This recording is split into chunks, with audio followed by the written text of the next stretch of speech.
samedi 20 août 2022 mbokk yi jërë ngeen jëf ñu ngi leen di nuyu di rafetlu ànd beeg Sénégal 7 ñi nga am mbégte teew fii ngir proposer leen un nouveau programme le numéro 1 de votre émission Salle des crises émission bu bees boo xam ne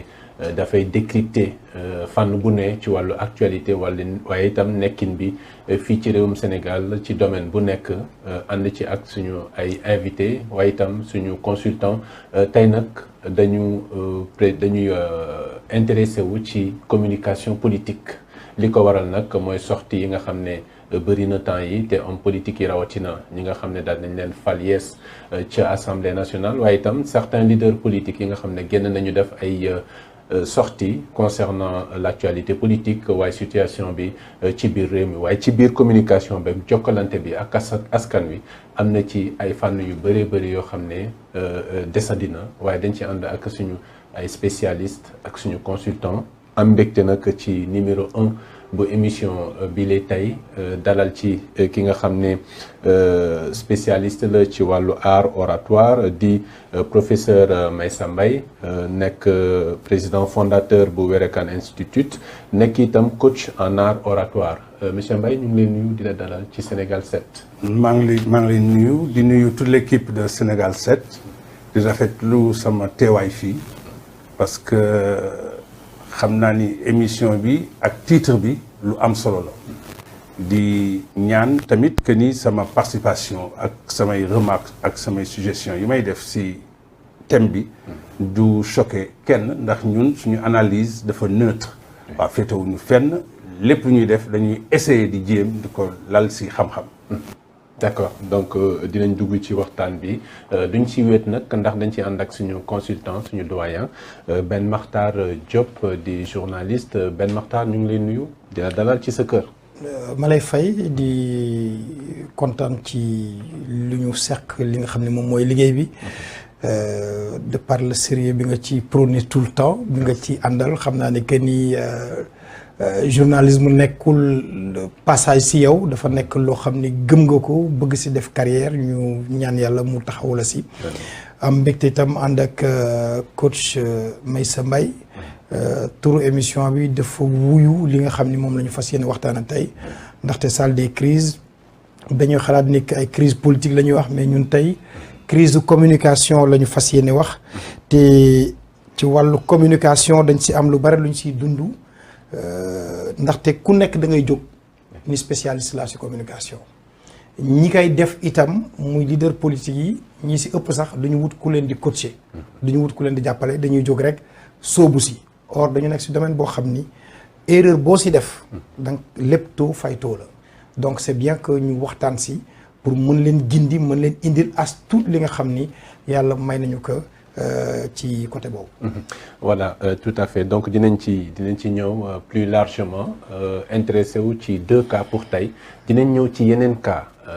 hommes politiques yi mais il y a ce qu'on appelle les chroniqueurs également ñi nga xam dañ nekk ci plateau yi di wax ñoom ñëpp dinañu ñëw décrypter li nga xam ne mooy communication bi ñuy tenir yan ravage la mën a def entre guillemets waaye conséquences yi mu mën a am également ci doxinu réew mi waaye tey ni ma leen ko waxee dañuy intéressé wu ci ñaari cas wax naa leen ne am na ay hommes politiques yoo xam ne génn nañu def ay communication cas yi ñuy intéressé wu nag ñaar la benn bi di le leader de Pastef di Ousmane Sonko beneen bi di leader bu gëm sa bopp mouvement gëm sa bopp di Bougane Gueye Dany waaye dañuy tàmbalee rek ak suñu spécialiste mu diagnostiquer ñu de manière générale li nga xam ne mooy communication yi d'abord bu leader de Pastef Ousmane Sonko de manière générale. waaw soo ko xoolee dans si exercice su prise de parole en public dañu am ñetti pàcc benn pàcc bi mooy la ngay wax que nga bind ko wala nga improviser ko ñu tuddee ko le verbal beneen bi di waxin wi naka nga koy waxee muy paraverbal te ak beneen bi si mujjee mooy gestuel mooy non verbal soo xoolee su ma décrypter Ousmane Sonko li may gën a intéressé mooy dans un premier temps discours am mën na nekk discours boo xam ni mën na nekk n'importe quel discours du ma dugg ci fond wu discours bi mais damay dugg si ni ma koy interpréter muy paraverbalam dugg à la fin aussi si gestuelle bi si non verbal bi si suñu duggee si waxin wi dañu am maanaam ay outils yu bari yoo xam ni day rendre sa waxin sa prise de parole efficiente benn bi mooy na nga koy waxee le débit maanaam rythme bi ngay def bi ngay joxe sa discours su gaawee barab nit ñi duñ ko dégg donc gis naa ni Ousmane si discours bi te loolu lu koy indi mooy saa yoo waxee ba noppi muy benn point benn respiration la te loolu da nga ko war a aussi say discours di ko def pour que discours bi nekk dans un rythme gis naa si discours Ousmane day taxaw def benn point respirer pour mën a demaat beneen affaire bi mooy intonation yi par exemple si discours am su waree wax benn opinion bu fort day jël benn mot boo xam ni mot boobu da koy jolli tubaab bi géwél yi dañuy wax da koy jolli da koy amplifier le mot donc loolu gis naa ko si discours Ousmane Sonko leneen li ma gis nag loo xam ni dinaa ko nangul mooy si benn outil bu ñu tuddee diction maanaam baat bi set na macha allah articulation baat bi tamit mots yi tamit du ko fourcher maanaam mots yi dina ko wax comme ni mu ko war a waxee loolu aussi li ko indi mooy diagnostic bi ma def si baatam ndax góor ñi dañoo am ay baat différents jigéen ñi am ay baat différents góor ñi baat bi ci gën a kawe mooy baatu alto yegg si ténor yegg si baryton ba basse donc selon que nga nekk loolu ñu ko tuddee si ñun tessiture selon que nga nekk dans une certaine tessiture on a des choses à travailler liées à la naturalité de la tessiture par exemple Sonko c'est un baryton moi je suis un baryton président Macky Sall c'est un baryton même si baryton yi am na ay différents types de baryton baryton suy wax en général problème am mooy day wax plutôt dans le gras c'est-à-dire que si baatam fa mu diise et des fois duñ ko dégg donc il faut que mu yëkkati baatam ñu tuddee ko si suñu jargon le HP critique bi may def critique bi may def si Sonko si wàllu waxinam c'est toujours le même ton du yëkkati du xaw a daaneel te méthode ñun bi ñuy promouvoir muy méthode werekaan beneen notion bu ñu tuddee le registre mooy naka ngay waxee am na ñu ñuy tuddee le HP monsieur le président de la république dafa mel ni da ngay xëccu nga wàcc ñëw ni le moyen de la voix le médium plutôt de la voix monsieur le président de la république ba Babacar Ndaak Mbaye nee na ma mën nga géex monsieur le président de la république donc waxu werekaan dafa invoquer la parole dans le sens de la mélodie ndax géwél dañuy wax day neex su ma revenir à Sonko toujours c'est le même ton te sooy def le même ton à un moment donné les gens s'ennuient alors léegi à quel moment la war a ñëw yëkkati baat wàcce par exemple s'il fait un discours démonstratif di wane par exemple di wane des chiffres macroéconomiques etc mën na jël la voix leader de ME c'est-à-dire le médium ou le moyen de sa voix mais su demee bay invoquer pratiquement de l'anecdote ñu ñuy tuddee du storytelling lépp day wàcce baatam ndax loolu mi ngi ut notamment bi muy wax les victimes ñi gaañu les aris sont morts non faut que nga am yëg-yëg lii am na y a eu 10 victimes fii gis nga gestion bi sama xol laa ko jëlee soo ko yuuxoo ak soo ko méttitloo c'est pas la même chose chez le récepteur qui est l'auditoire su ma tënkee mën naa fi toog 8 heures de temps di décrypter mais damay jàdd rek su ma demee nag si beneen aspect bi am solo ndax ni ngay bind 20% la sa prise de parole na nga koy waxee paraverbal 30% ak le corps il parle la gestuelle c'est 50%. Kon damay ñun ci méthode bi ñuy jàngalee muy méthode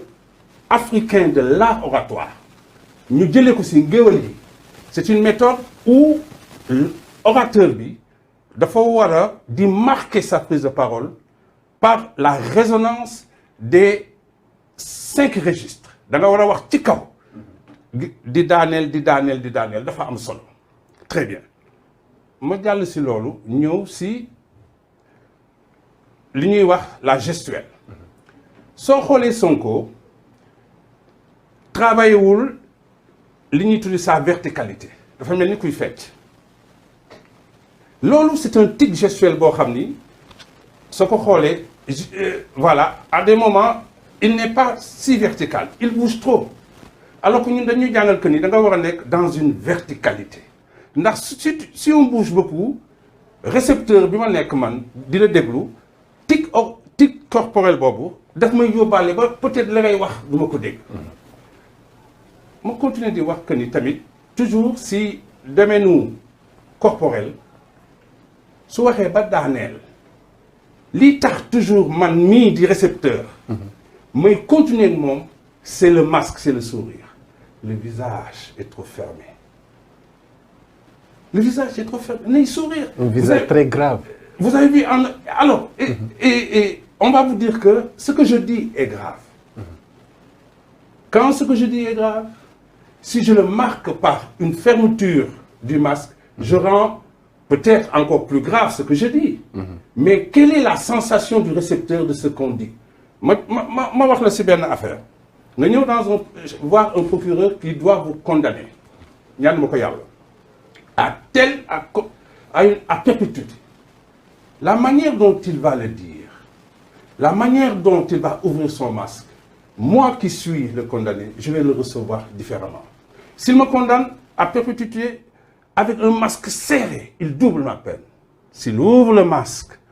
il atténue chez moi l'émotion née de la peine vous voyez donc c'est pour dire que gestuelle bi dafa am solo ma finir rek rapidement il y a le problème du micro est récurrent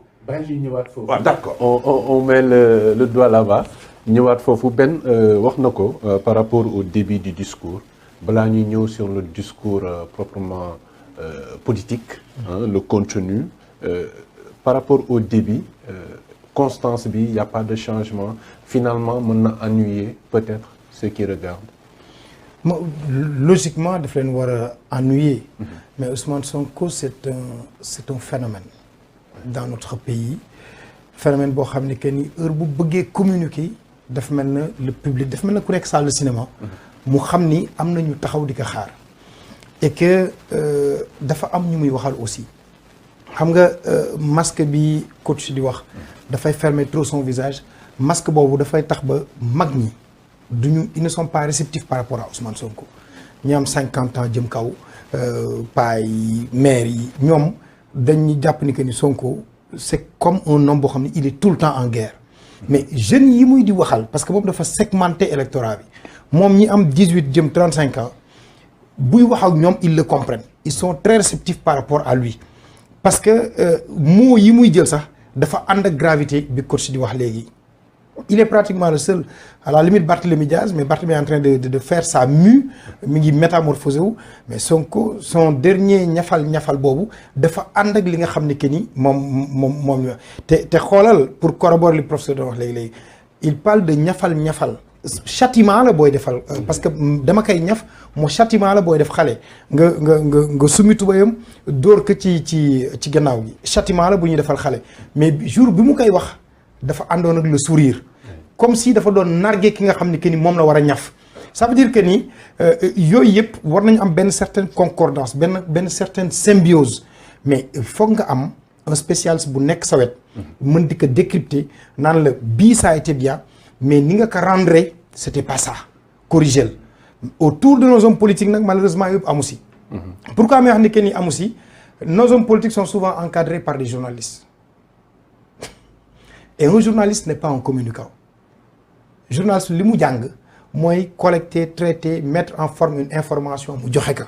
moom fait moo ko intéressé en communication c'est une image la ñuy travailler. Il faut un technicien de la com. Un technicien de la com te si biir communication bi y a énormément de choses. Ce que coach fait ça fait am na si risque boo xam ni si communication la jublu. bokkul ak communication d'image bokkul ak communication